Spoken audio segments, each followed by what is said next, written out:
আসসালামু আলাইকুম। বাংলাদেশের শিল্প খাতে নবায়নযোগ্য শক্তি ব্যবহারে নতুন দিগন্ত উন্মোচন করেছে দেশীয় প্রযুক্তি পণ্য নির্মাতা প্রতিষ্ঠান ওয়ালটন হাইটেক ইন্ডাস্ট্রিজ পিএলসি। গাজীপুরের চন্দ্রায় ওয়ালটন সদর দপ্তরে নিজস্ব অর্থায়নে প্রতিষ্ঠানটি নির্মাণ করেছে দেশের সর্ববৃহৎ বেসরকারি ভাসমান সৌর বিদ্যুৎ কেন্দ্র, যার উৎপাদন ক্ষমতা 1 মেগাওয়াট।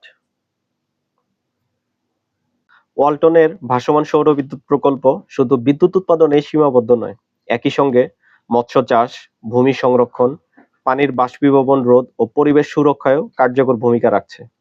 ফ্যাক্টরি যখন বন্ধ বা আংশিক উৎপাদনের সময় প্ল্যান্ট থেকে উৎপাদিত অতিরিক্ত বিদ্যুৎ নেট মিটারিং সিস্টেমের মাধ্যমে জাতীয় গ্রিডে সংযুক্ত হচ্ছে।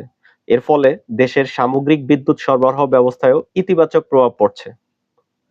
দেশে বিদ্যুৎ সংকট মোকাবেলা ও কার্বন নিঃসরণ হ্রাসে নবায়নযোগ্য শক্তি ব্যবহারের উপর বিশেষ গুরুত্ব দিচ্ছে সরকার। বেসরকারি খাতে ওয়ালটনের এই উদ্যোগ সেই লক্ষ্য অর্জনে সহায়ক ভূমিকা রাখবে বলে আশা করা হচ্ছে।